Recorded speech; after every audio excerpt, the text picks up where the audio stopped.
tema del día son los nombres, estos nombres registrados en 2020 y la gran mayoría pertenecen a bebés nacidos en Uruguay, pero también se incluye a quienes llegaron desde el exterior y tramitaron su cédula de identidad. El año pasado, en 2020, se registraron 49.585 nombres, según datos de la Dirección Nacional de Identificación Civil, difundidos por el diario El Observador. Pero nos preguntamos, ¿cuánto influye, todas estas cosas que nos estamos preguntando y vinimos charlando con ustedes, ¿no? ¿Cuánto influye el nombre en el desarrollo del ser humano y de la sociedad en la que vive? Qué pregunta, ¿no? Fuerte. Y para charlar sobre esto y sobre muchas cuestiones que tienen que ver con los nombres, es que estamos dándole la bienvenida a Marcelo Rosal, el antropólogo de cabecera de este programa. Y sí, claro, ¿verdad? Sí. Bienvenido, Marcelo, buenas tardes. Bueno, buenas tardes y qué honor el que me otorgan.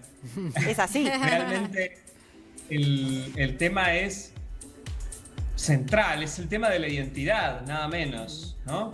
Y bueno, lo que contaban sobre lo que está pasando en el Capitolio también tiene mucho que ver con la identidad, con otro tipo de identidades, las identidades colectivas, la identidad política, ¿no? Las identidades.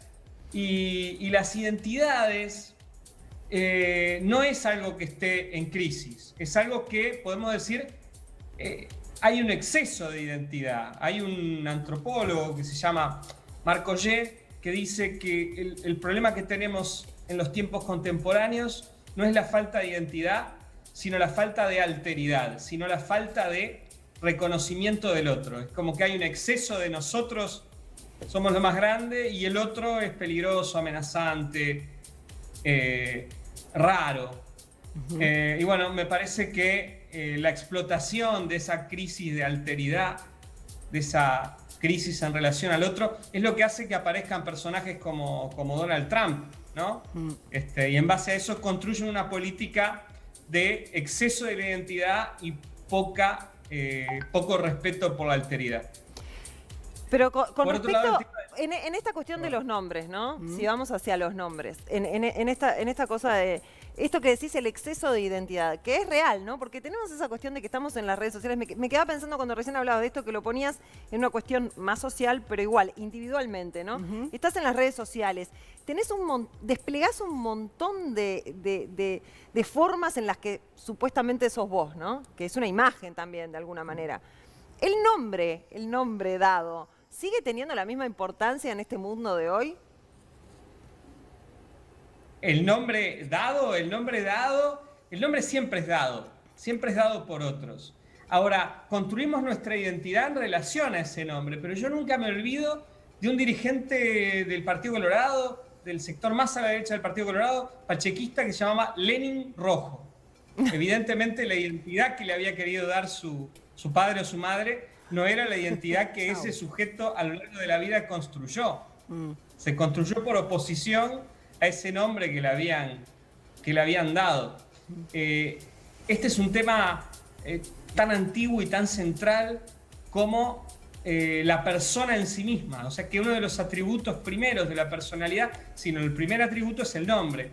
Y el nombre es algo que nos da nuestra familia, que nos da nuestra colectividad y nuestra comunidad. Y de hecho, hay un registro de nombres porque los nombres están reconocidos por el Estado, que es el que finalmente salvaguarda a que ese nombre tenga una validez jurídica, tenga una existencia no solo real, material, el nombre que le han dado a sus padres, sino además sirva para contratar, para tener una existencia material y jurídica en una determinada sociedad. Ahora, Marcelo, ¿cambió un poco esta dinámica de la sociedad, digamos, a la hora de darle nombre a los hijos? Porque quizás antes eran nombres familiares, ¿no? Era como, principalmente se basaba en eso.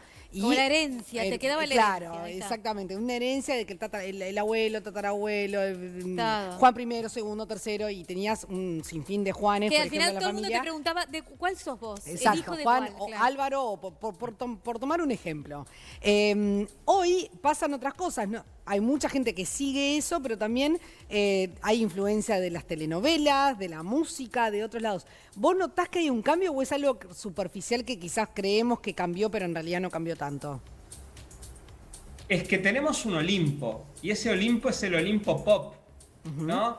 Es lo que se llama la cultura pop, ¿no? Y ahí deportistas, figuras de telenovelas, el mundo de lo pop, incluso esta figura que veíamos, Donald Trump, ha impuesto el nombre Donald Trump en el marco de la cultura pop, que es como ha construido su nombre, que aparece en su avión, en su helicóptero, en las torres Trump que están en el mundo. Entonces también hay mayor posibilidad de juego para los individuos de resignificar su nombre, cómo ponerse, como bien decía la compañera, cómo poner el nombre en Instagram, el nombre en Facebook, distintos juegos con la identidad para construirla de un modo individual, más salido de esa comunidad primaria que es la familia, ¿no? Claro, vos O sea sabés que tenemos acá un mensaje, no te quiero cortar porque si no nos da el tiempo, de alguien que dice: no he encontrado a nadie con mi nombre, María Evangélica, dice, muy religioso pero de padres ateos. Claro, es que en el caso uruguayo el juego entre lo religioso y lo ateo ha estado siempre presente. De hecho, hay muchos nombres que aluden a figuras que son totalmente ajenas a la religión. Ahora, claro, pero por ejemplo, que siga un primer factor de puesta del nombre. Claro, porque que sigan siendo los nombres más usados, por ejemplo, Juan, por ejemplo, María, que son nombres bíblicos, ¿no? ¿Sigue teniendo esa carga? Porque de repente es como decía el televidente, ¿no? Que en realidad le puso ese nombre porque le gustaba, pero ya no tiene esa carga religiosa, o sea, ya no tiene digamos, esa carga o ese sentido. Ese proceso de ir hacia un individuo de alguna manera aparte de la comunidad viene también del proceso de secularización, que por ejemplo, ustedes habrán oído hablar de la palabra onomástico. Sí. Sobre todo personas mayores que decían, bueno, ¿cuál es su onomástico? ¿No? Sí, claro, pero ¿por qué podía coincidir el onomástico con el nombre? Y porque era el día de la fecha del santo, Claro. ¿no? El nombre que se le asignaba a la persona. En otros tiempos muchas personas tenían varios nombres. Bueno, hay personas de ciertas familias patricias, el propio presidente de la República tiene varios nombres. Eso alude a unas tradiciones de ciertas familias que tienen como una carga de identidad que los lleva al pasado, entonces tienen nombres de sus distintos antepasados y además suelen tener el nombre del santo del día, ¿no? Varios nombres, son como que es como vivir en un tiempo donde el santo jugaba un lugar y a su vez los antepasados. Sigue habiendo muchas personas que tienen más de 2 nombres, ¿no? Sí. Ahora, mis 2 nombres no sé dónde los sacaron mis padres, pero es Carlos Marcelo. Suena a telenovela de los años 70, ¿no? Sí, claro. Sí. No, igual si vas a Televisa ahora, seguro que Carlos Marcelo es el protagonista de no sé, claro, de Tierra de Pasiones o algo así. Exacto, puede perfectamente serlo porque ahí hay un juego más que nada con lo que se muestra como constructor de una identidad que debe vincularse a determinada clase, el nombre de la empleada, el nombre del muchachito de la telenovela, del cual surge un amorío con una empleada que es pobre, el que es rico, en fin. Hay una serie de oposiciones simples que siguen funcionando en el mundo de las telenovelas y que a su vez dotan de identidad a las personas. Ahí vuelvo a la cultura pop.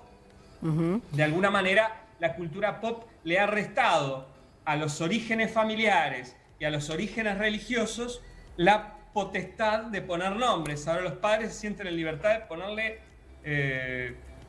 algún nombre tal vez turco, de alguna novela turca, sí. No sé. No pero viste que hace unos años también se tomó una decisión de no permitir determinados nombres que pueden ser ofensivos para la persona. Eso también fue un cambio que le afecte, porque claro, en este tren, digamos, o en esta libertad de poner el nombre que cada uno tiene ganas. La niña era María Potranca. Claro, era como... Claro, y es tan salado el nombre, claro.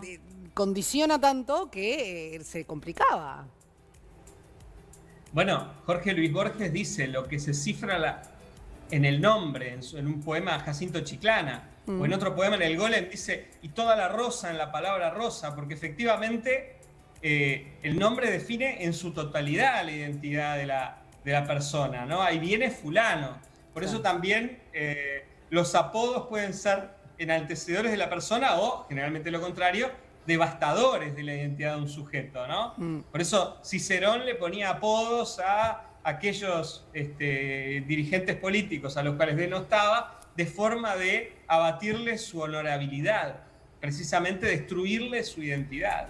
Y después o sea, el nombre es algo muy importante. Y después hay otra cosa interesante que se da, que aparecen nombres como Coromoto, que es la santa patrona de Venezuela, por ejemplo, ¿no? Y en esta cuestión de la migración que estamos recibiendo, ¿qué pasa con esos nombres que son distintos y que no nos suenan por ningún lado? ¿Y cómo lo recibimos? ¿Eso también es parte de la inclusión del otro, digamos, recibir nombres que no conocemos?